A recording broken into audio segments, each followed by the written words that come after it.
Hello students, आज हम पढ़ने वाले हैं लेथ मशीन में जो उपसाधन यूज होते हैं, यानी जैसे फेस प्लेट, कैच प्लेट और ड्राइविंग प्लेट के बारे में। तो नॉर्मली हमें पता है लेथ मशीन में 3 जो चक या 4 जो चक ज़्यादा यूज होता है, लेकिन कई बार जॉब्स ऐसी आ जाती है कि उनमें 3 जो चक या 4 जो चक में काम करना पॉसिबल नहीं होता। तो ऐसी कंडीशन में फेस प्लेट, कैच प्लेट और ड्राइविंग प्लेट का यूज़ किया जाता है। तो अगर आप टर्नर, मशीनिस्ट, फिटर और इसी तरह से मैकेनिकल इंजीनियरिंग ट्रेड से रिलेटेड ट्रेड से हैं, तो ऐसे कंडीशन में ये टॉपिक्स आपके काम के होंगे और बहुत इंपॉर्टेंट टॉपिक है। और तकरीबन हर एग्ज़ाम में इससे क्वेश्चंस आते हैं, चाहे कंपटीशन हो या फिर आपके वो आईटीआई के एग्ज़ाम हो या पॉलिटेक्निक के एग्ज़ाम हो। तो इस वीडियो को लास्ट तक ज़रूर देखें। तो नॉर्मली जैसा हम जानते हैं कि जो लेथ है, लेथ में 3 जो चक या 4 जो चक का यूज़ बहुत ज़्यादा बेहद होता है। 3 जो चक का यूज़ इसलिए होता है कि जब मास प्रोडक्शन करना हो, बट उसमें एक्यूरेसी कम रहती है। लेकिन 4 जो चक में क्या होता है, एक्यूरेसी ज़्यादा होती है, लेकिन एक्यूरेसी उसको ट्रू करने में टाइम लगता है। लेकिन कई बार जॉब अनियमित आ जाती है, यानी अनइवन जॉब आती है जिसको ट्रू करने में करना 4 जो चक में या 3 जो चक में पॉसिबल नहीं होता। तो ऐसी कंडीशन में तो इस तरह की जो अनइवन जॉब्स होती हैं उनको पकड़ने के लिए फेस प्लेट, कैच प्लेट या ड्राइव प्लेट का प्रयोग किया जाता है। तो इन तीनों में माइनर अंतर रहता है। तो वन बाय वन हम देखते हैं कि ओवरऑल ये कहाँ कहाँ यूज होगी।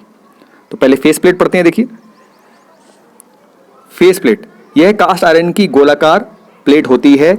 इसके सेंटर में अंदरूनी चूड़ियाँ कटी होती है। इनका साइज मशीन के स्पिंडल की चूड़ियों के समान ही होता है।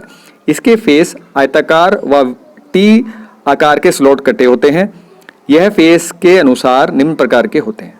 ठीक है, तो नॉर्मली जो फेस प्लेट है ये अनिमन जॉब को पकड़ने के काम आती है। तो अनिमन जॉब आप इस तरह से, ये जो clamping of job of on face plate आप देख सकते हैं। तो ये कोई वर्क प्लेस है। देखिए, ये छोटी सी एक जॉब यहाँ बंधी हुई, देखिए वर्क प्लेस ये है ना, ये बंधी हुई है। अब क्योंकि फेस प्लेट में इसको बांधना है, तो आप देख सकते हैं कि ये साइड में बन रही है, क्योंकि हो सकता है इसका ऑपरेशन डिफरेंट टाइप के ऑपरेशन होने हो। तो अब इसको बैलेंस करने के लिए ये स्टेप्ड ब्लॉक लगा रखा है ना। ये फेस प्लेट पे ये इस बोल्ट के नट बोल्ट से ये क्लैम्प इससे किया हुआ है। तो अब फेस प्लेट में आप देख सकते हैं कि नॉर्मली जो चक होता है, 3 जो चक और 4 जो चक, उसमें जॉज होते हैं जो जॉब को पकड़ते हैं या छोड़ते हैं। लेकिन इस फेस प्लेट में आप देख सकते हैं कि इसमें स्लॉट बने होते हैं। इन स्लॉट में इन नट बोल्ट की सहायता से किसी भी जॉब को ये स्टेप ब्लॉक की सहायता से पकड़ा या कसा जाता है। उसके बाद इसमें डिफरेंट टाइप के ऑपरेशन हम करते हैं। तो नॉर्मली आप देखें तो ये जो फेस प्लेट है, इसमें एक फेस ये है, face plate with unlocked radius slots with parallel slots. यानी इसमें आप नोटिस करेंगे, इसमें क्या होंगे, जो इसके स्लॉट्स होते हैं पैरेलल टाइप के भी होते हैं। ठीक है, तो आप देख सकते हैं ये जो स्लॉट्स हैं एक दूसरे के पैरेलल हैं, इसीलिए इसको पैरेलल स्लॉट्स बोल दिया। इसके अलावा एक जो नॉर्मल फेस प्लेट हम यूज करते हैं वो ये वाली होती है, face plate with unlocked radial slots. तो इसमें आप देख सकते हैं केंद्र से एक ये स्लॉट्स बने रहते हैं, कुछ बड़े कुछ छोटे। तो इसमें हम नट बोल्ट की सहायता से और कई बार एंगल प्लेट की सहायता से हम किसी जॉब को पकड़ते हैं। ठीक है, आप यहाँ देख सकते हैं, देखिए ये जो यहाँ पर है फेस प्लेट बैलेंसिंग दिखा रखी है। यहाँ पर ये जो एंगल प्लेट से ये किसी जॉब को पकड़ा गया है और उसमें ऑपरेशन हो रहा है। साथ में उसके अपोजिट साइड एक काउंटर वेट लगा है, ताकि मशीन ऑपरेशन शुरू करने से पहले वो एक बैलेंस हो जाए और उसमें हम काम कर सकें। तो ये देखिए यहाँ पर टाइप्स ऑफ फेस प्लेट है, तो इसे पढ़ते हैं। फेस प्लेट के फेस पर अलग अलग आकार की जॉब क्लैम्प की जाती है। इस पर जॉब क्लैम्प करने के लिए निम्नलिखित साधन प्रयोग किए जाते हैं। कई बार जब कोई अनियमित जॉब फेस प्लेट पर बांधी हो तो उसकी बैलेंसिंग आवश्यक है, अन्यथा बेयरिंग पर लोड पड़ता है और जॉब की रोटेशन भी ठीक नहीं होती।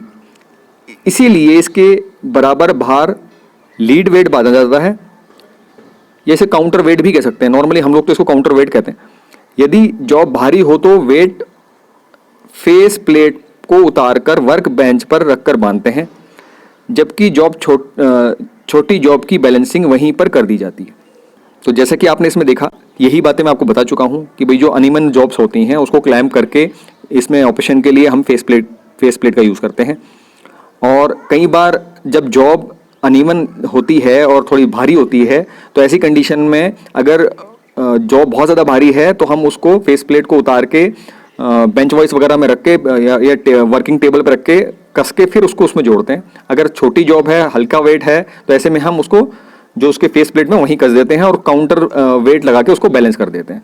जो काउंटर वेट जो बैलेंस किया जाता है एंगल प्लेट या जॉब के साथ, वो इस तरह से होता है कि जॉब को फेस प्लेट में कसने के बाद हम उसको घुमाते हैं और बार बार वजन ज़्यादा होने की वजह से वो जो एंगल प्लेट और जॉब होती है वो नीचे की तरफ चक्के घूम के नीचे की तरफ आ जाती है, बेड जहाँ पर बेड वेज होते हैं उसकी तरफ लटक जाती है नीचे की तरफ।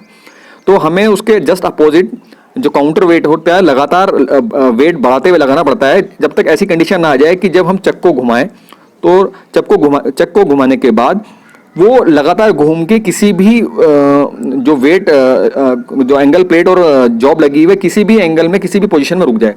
ऐसा नहीं होना चाहिए कि वो जब भी उसको घुमाया जाए लगातार ज़्यादा वजन होने के कारण हमेशा नीचे की तरफ आके रुके।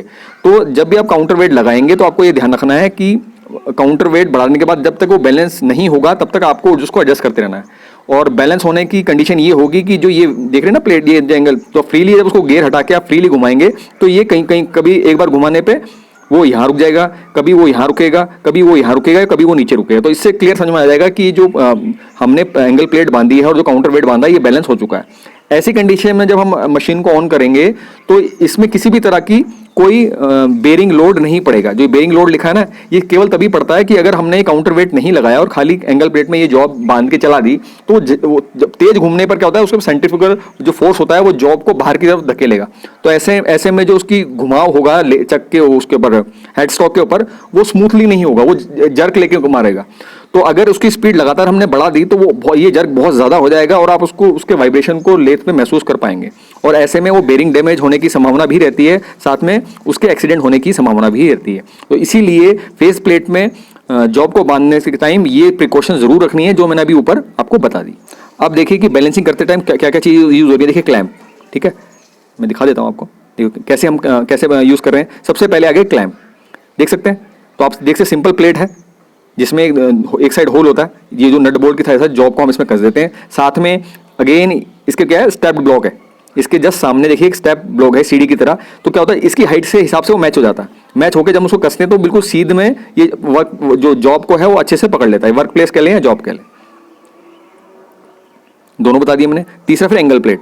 तो नॉर्मली कई बार क्या होता है एंगल प्लेट लगानी पड़ती है कि जॉब का साइज ऐसा हो। देखिए यहाँ पर कोई एंगल प्लेट नहीं लगी हुई है, लेकिन इस वाली जो फेस प्लेट में बैलेंसिंग में यहाँ पर एंगल प्लेट लगा रखी है हमने, तो ये 90 डिग्री पे रहती है। तो एक साइड इसका जो फेस के प्लेट पे कसता है और एक साइड जो जॉब का वो किस में कटता है, एंगल प्लेट के दूसरे सिरे में कटता है। देखिए यहाँ ये यहाँ पर कसा हुआ है।